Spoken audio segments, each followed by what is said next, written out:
I think this is Slash's favorite, one of his favorite songs too. Slash mentioned this one, saying that this is a song that really, like, he's like, I live that life. They sure did. Yeah. Street Urchins, Guns N' Roses.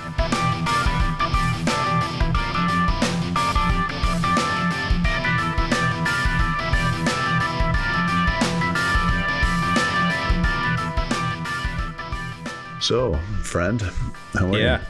I'm doing pretty well. You know, there's always things that I want to come on here and talk to you about, like to start things off, and then like we start recording and I space. I'm like, I wanted to mention something and I can never remember.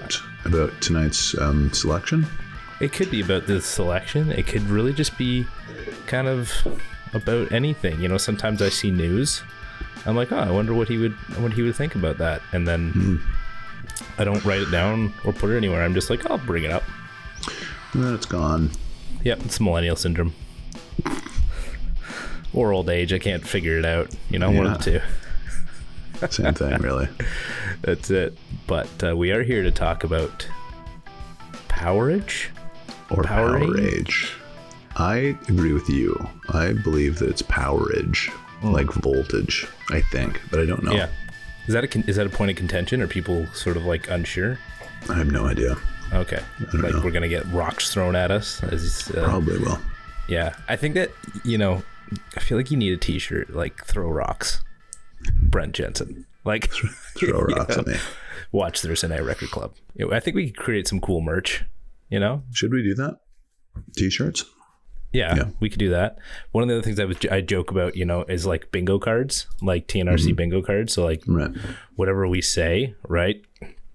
Like mark it off. But I feel like we can't make those ourselves. I feel like that has to be fan made, because otherwise if we make them, then we know what's on the bingo card. That's right. And then we could just set people up to win or lose every episode. What would be on the bingo card? What would be on the bingo card? Well, sequencing would be one of them. Sequencing.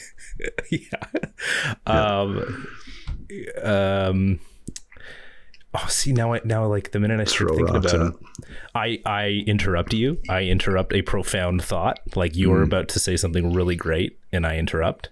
And then I can't remember. Or you can't remember. Brent mixes a drink halfway through. Oh yeah. That's a bad one. You know, clinks ice in the glass. I think there's a few, you know. Yeah. Yep. So I think it could be pretty fun. All right. Well, if somebody wants to take that on, we're for it. And we will pretend like we had no idea about it. Like make it like a Reddit thread or something. Do it on Reddit. A Reddit thread. We should make T-shirts. That would be cool. It would be. Yeah. I agree. TNRC. Millennial and old man. I'm not a boomer. I'm Gen X. Boomers are old. Gen X are less old. not quite as old. That's right. Not quite. They don't have an annoying saying directed at them like "Okay, boomer." Yeah. Oh, that's so funny. Okay, boomer. I took us way off track. We started talking about the album, then I was like, "Oh, by the way, pretty bird." Powerage. Yes. Powerage. Drop it on me first. What do you know about Powerage? I know that a lot of people love this record. So Back in Black being what it is, the classic, you know, absolute masterpiece, absolute. Got that part. Drink. Bingo card. The masterpiece that it is. This album somehow gets ahead of it. It's the favorite album of Eddie Van Halen was a huge fan of this record, and it was his favorite AC/DC record. Axl Rose is said to, you know, love this record, probably best of the AC/DC catalog. And there is one other guy who is it. Okay, I'll think of it. But yeah, I know Slash was on there as well. Slash is a big fan of Down Payment Blues. Yeah. Rich Robinson also. We get to that too, and I'll tell you a funny Rich Robinson story about Down Payment Blues. Yeah. Cool. But a lot of people love this album. Yeah. Like of all the AC/DC records, this is their favorite. Believe it or not. Well, I haven't listened to all the other ones. Keith Richards That's the one. Keith Richards told someone in an interview this was his favorite AC/DC record. Cool. Yeah. Well, you mentioned Axl Rose, and when he filled in, you mentioned you saw Axl Rose in the last episode. You saw him when he replaced Brian Johnson during that tour. But I guess he ended up bringing a couple songs from this album into the set list for my his favorite appearances. Yeah. Yes. Yeah. And they talked about, there's a clip that you can see on YouTube of him walking through the airport, and some people, will approach him and say, "Hey, Axl, are you going to do this, or like what's going to be on the set list, whatever?" And somebody asked him what AC/DC song he wanted to bring into the set list. And I think he said Riff Raff from this record, and also Gone Shootin', maybe. Yeah, I think it was either those two, or I think Rock and Roll Damnation. One of the Touch Too Much from a previous record also. I know he said that one. Touch Too Much. He wanted to do that, which is pretty cool for Axl, right? Because growing up as an AC/DC fan, he gets to just come in and say, "Can we do, Touch Too Much," or "Can I sit next to you, girl," or whatever. And maybe they do it, right? Which would be kind of cool. Like, what a great thing, like all around for everybody that he came in. A lot of people are like, "Oh, that's terrible that he did that." I thought it was fantastic. I mean, there's got to be some appreciation from the band at the time to have somebody like that as a fan come in.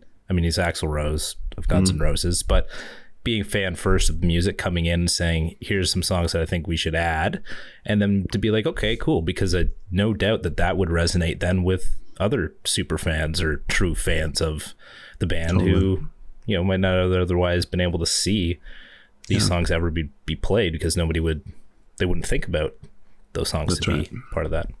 And they're obscure, right? Like Riff Raff, I mean, is, it's not a super hit. A Touch Too Much is certainly not. Like, it's a deep cut, but those were his songs growing up. Right? Yeah. So that's very cool. And to hear him with his voice sing the stuff. Like, the reason I went to London was to hear him sing Sin City. Oh, yeah. Which is funny because somebody brought this to my attention. In my last book, All My Favorite People Are Broken, one of my songs was Sin City, and we'll get to this. And I made some comment in the book about, like, if you could pair your favorite singer with one of your favorite songs, like, how cool would that be? Right. And I think that I made the correlation between, like, if Axl would ever sing like Sin City, like, that would be great. And so when I found out that he was filling in, I'm like, hopefully Sin City's on the set list. And I flew to London, and sure enough, it was. And I'll never forget it. A life-enriching moment. Just sit on that for a minute. Like, that is like, that's what, man, life enriching. Like, it's like when you meet somebody for the first time, maybe not like your Gene Simmons moment, but when you find yourself in the same room as somebody like that, and you can't really believe it, when you get to experience something like that, it really is. It's like how is my life going to be different from here on out? It's like maybe a little heavy, but it just, man, it's got to be a great moment.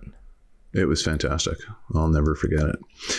And I think I said this last time, during that show, 60,000 people there, all bouncing to Highway to Hell at the same time. Crazy. Unbelievable. Like, just again, right? Like, you will never forget that in your life. Yeah.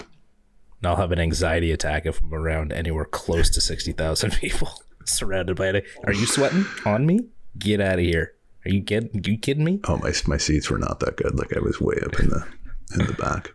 I haven't heard any other really good, had a chance to dive into many other AC/DC albums. I don't mind Power Up, their latest. So we kind of lost track. What do you think of this record? Fan-fucking-tastic. Okay, great. Yes. Because I have a follow-up question for you. So go on. Like, you like this record, right? Love this record. This is insane. Like, this is better than Back in Black for me. This is I'm on that bandwagon now. This was just, what a ride, man. What a thrill. I feel like there was actually substance to what Bon Scott was singing about. You know, it wasn't just like, I don't know, maybe there's substance to Back in Black, but like I kind of know some of those songs so much, so I'm kind of like,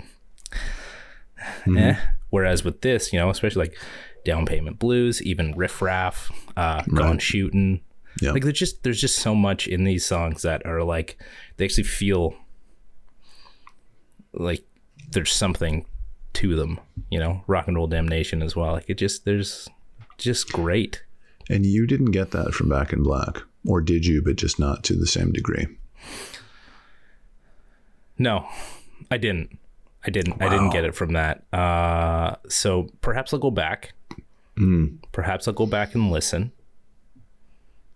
to Back in Black a little differently. Okay. See, the thing is that Back in Black were some songs that I had already known. I really love the sound of it. Right. But as I said, I got really kind of lost in things sort of sounding a little too similar. Okay. Good rock and roll. But with this one, I don't know, going back, like even like the riffs are great, obviously. There's just something that stands out about this album and these songs. So really? Yeah. Interesting. So my follow-up question was, Bon or Brian? Fair. I was thinking about this, and I think I'm still very new to AC/DC, that it's not really fair for me to make a big decision, but at this point, Bon. Oh, wow. I'm a Bon scouter. Okay. I like that answer. That's a good answer. Yeah.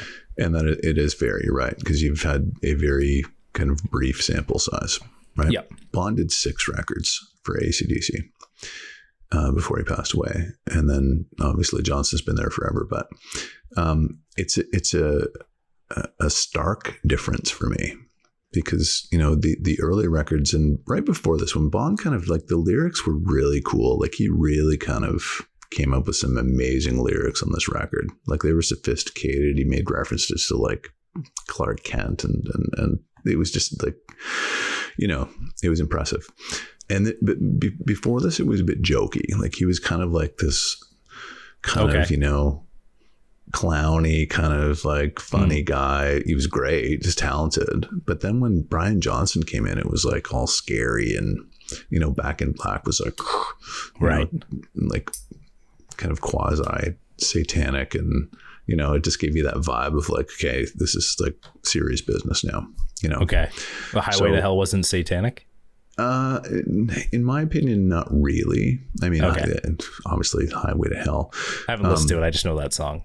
But only because I just kind of, Bon was not a scary guy, you know. When you listened, if you saw Brian Johnson, he wasn't scary looking, but if you listen to both their voices, Bon kind of sang with this like Keith Moon kind of enthusiasm. You know what I mean? He was like, you know, it's like fun, right? He had fun, and there was this kind of enthusiasm there that was lighthearted. But Brian Johnson, and again, like I love it, but like serious. Like think about Back in Black.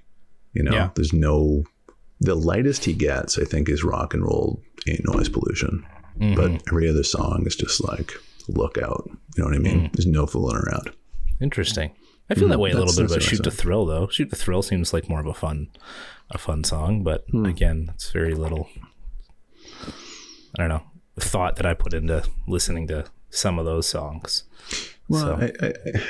I guess it's all how you perceive it. I perceive this, you know, obviously as an 11-year-old kid. We talked about that last episode, but that album was a scary record for me. It was very dark and very sinister. Well, this one, it was just, I don't know, man. I loved where it started, where it went, where it ended. It was just so great. Rock and Roll Damnation, man, is just a great kickoff tune. It's got that whole chorus has it feels like a little punkish as well, like just the way that he goes to the rock and roll nation, just the way that it, as we say, this could probably be on the bingo card as well, as it swings in this song. It totally does, man.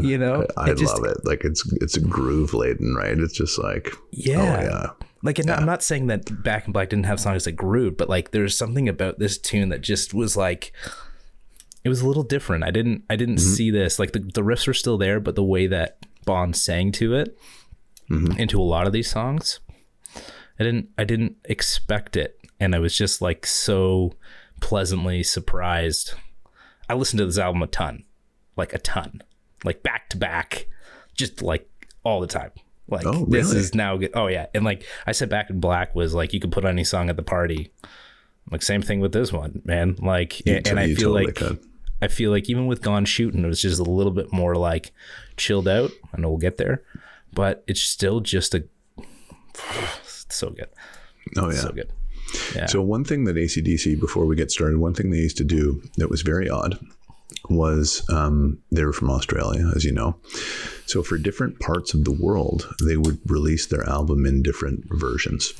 Okay. So Rock and Roll Damnation was not on I think the album that went to Europe, to Japan and Norway and all those countries. There was a song called Cold Hearted Man in its place that was not released in the US, Canada, the UK. Yeah, it was very odd. And they would even release different mixes of songs. And, remember the Whitesnake episode, we talked about like how they would have a US mix and a UK mix, drums and guitar versus keyboards and more bass, depending on the markets, the anticipated market response, right?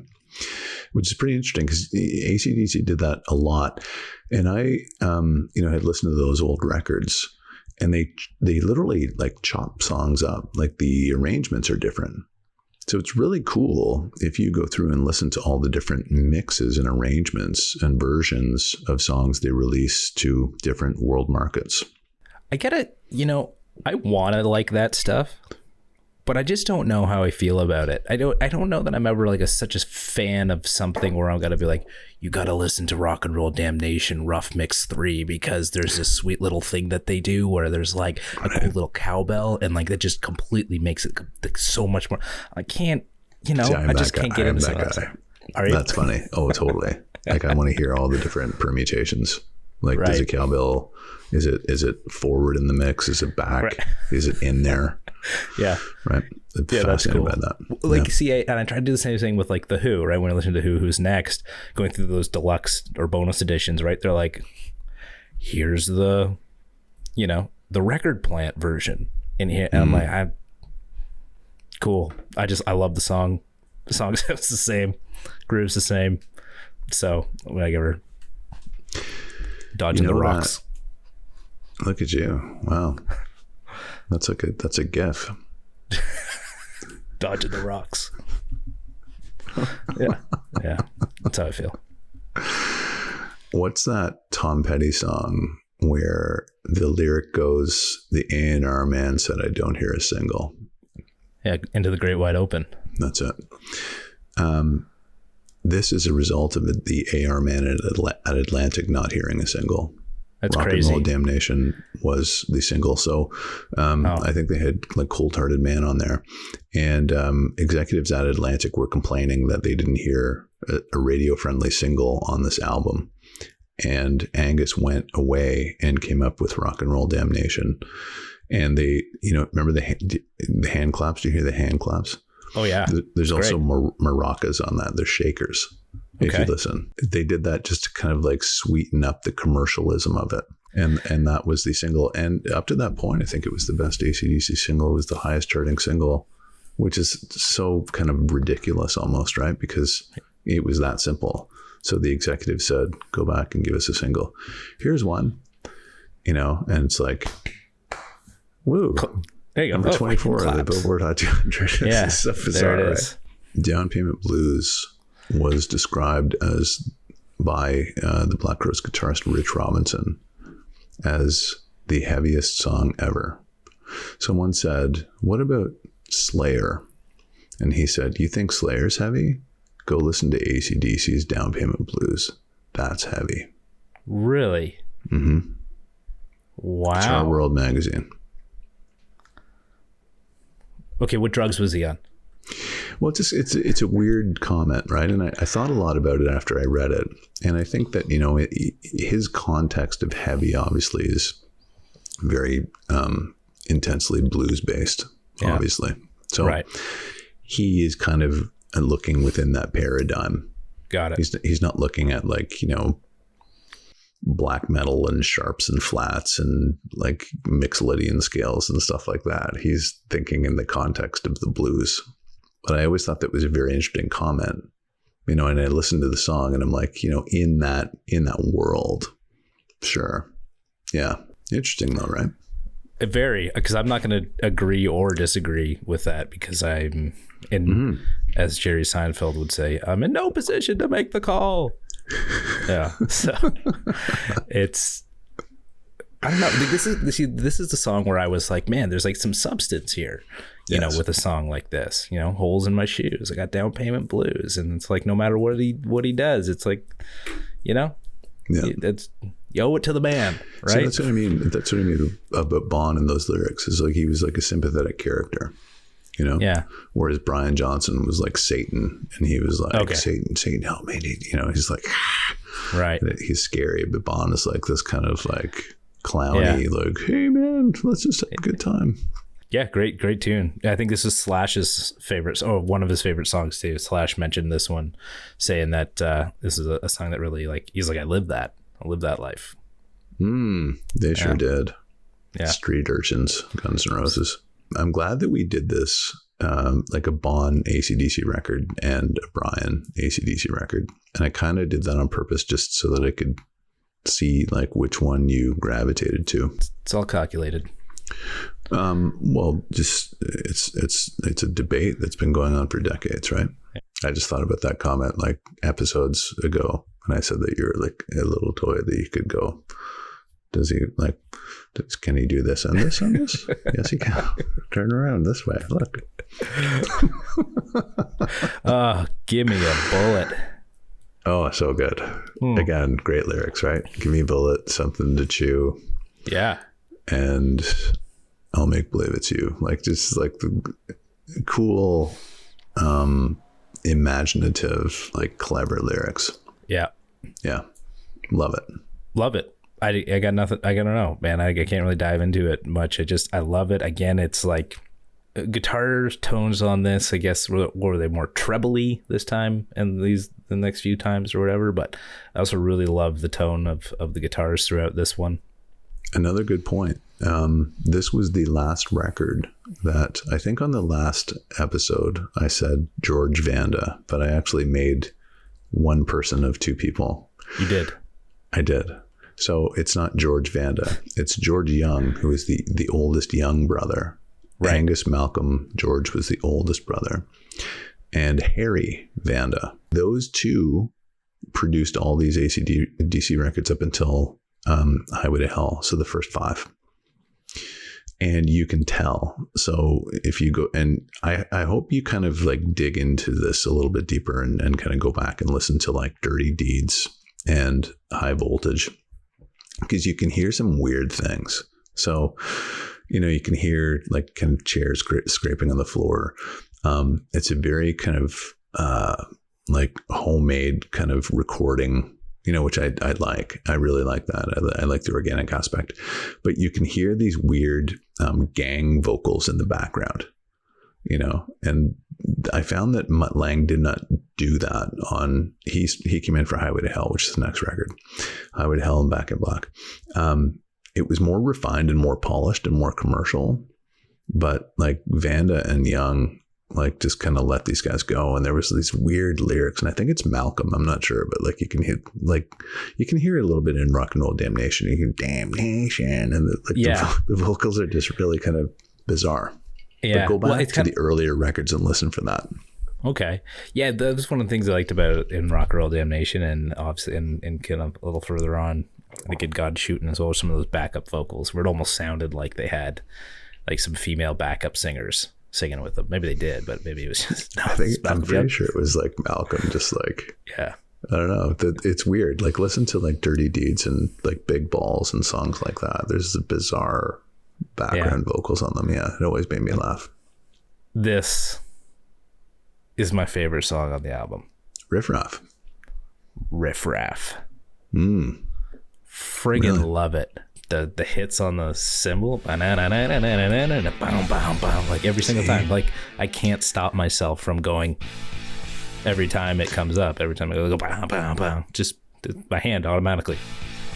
I know, right? There's this propulsion. That song and similar songs to that song freak me out because it's almost like they're flinging you around by your shirt. Do. You feel like you do this when you're listening to it. Do you know what I mean? Because they have that riff, that bluesy kind of boogie riff. But then they stay on a chord. They go from chord to chord to chord to chord, and it's like you're being kind of like whipped around. Do you know what I mean? It's a perfect way of putting it. That's like an AC/DC kind of signature thing. I love it.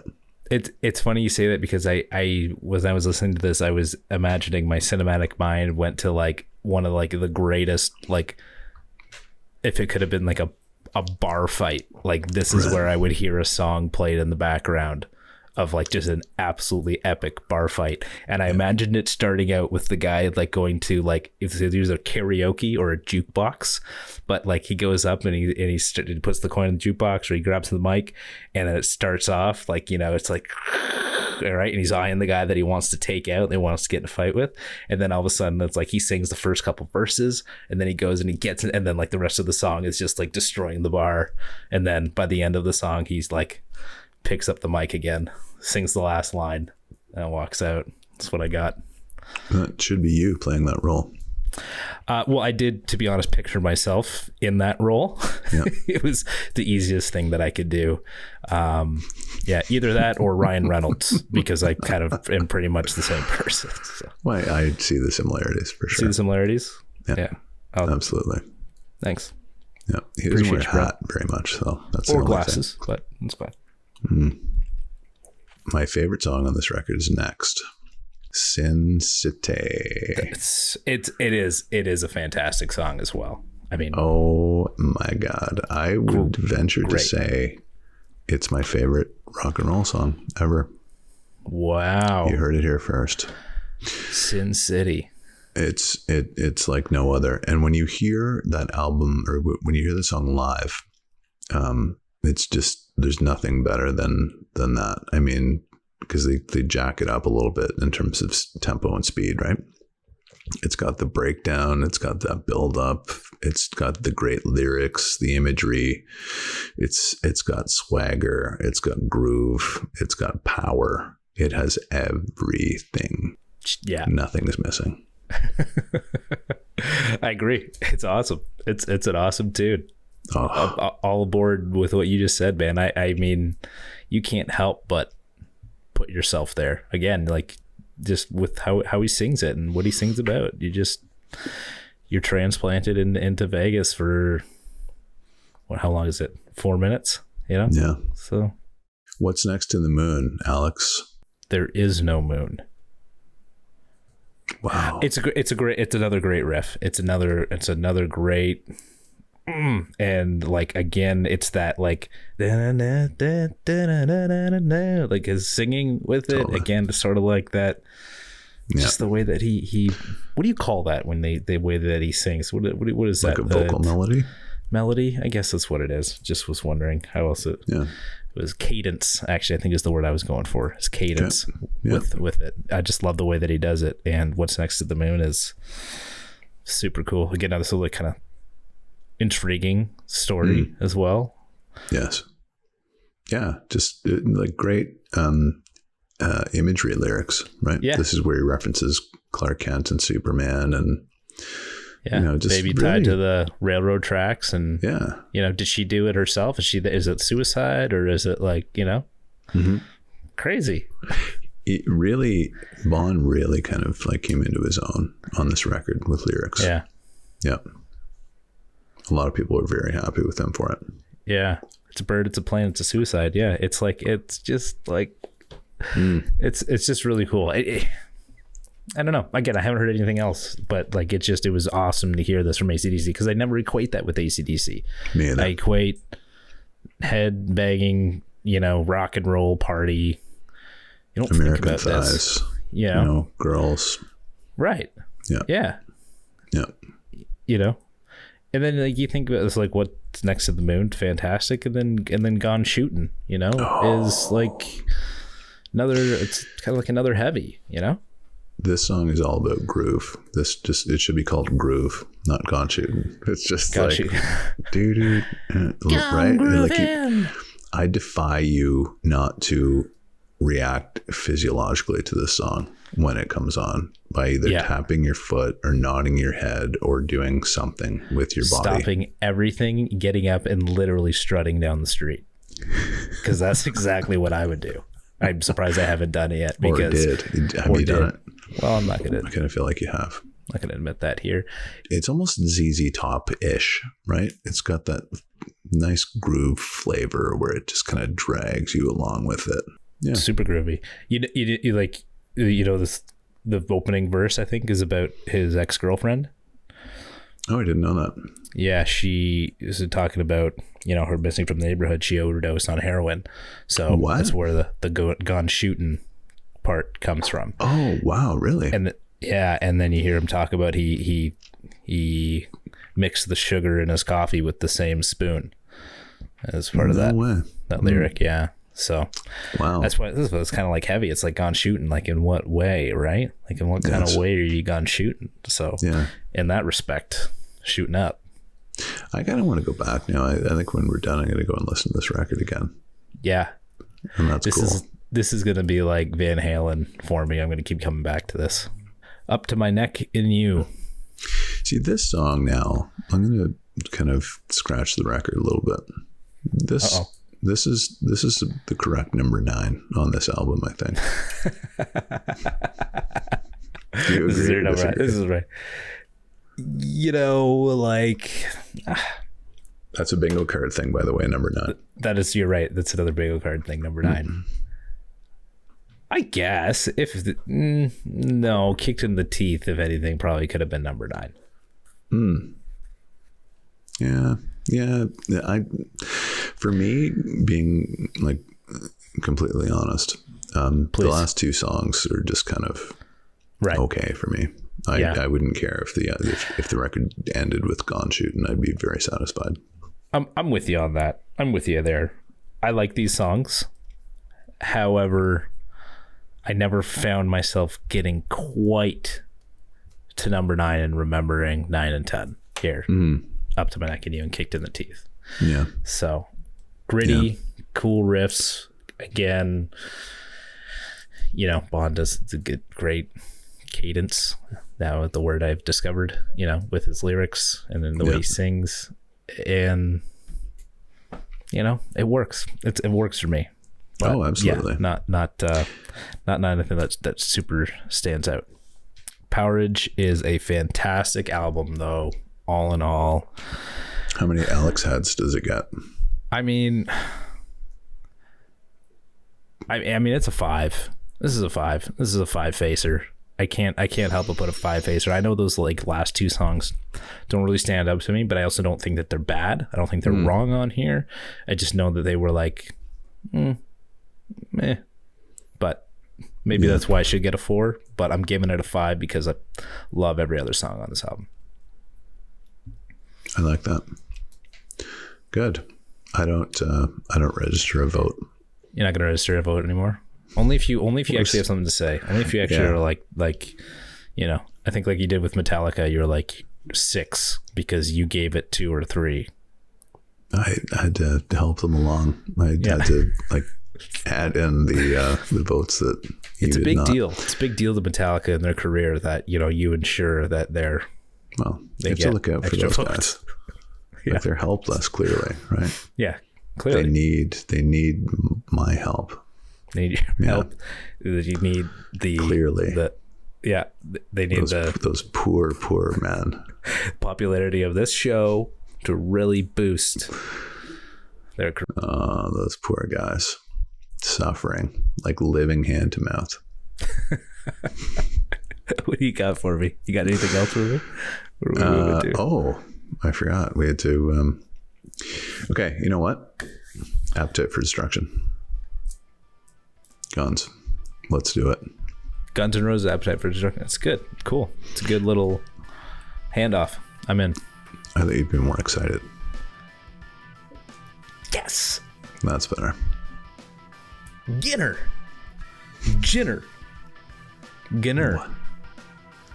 You need to GNR, Guns N' Roses, Ginner. Either like have a drink or go to bed or. All right. Thanks, man. Great album. Giorgio and Bobo Quisp.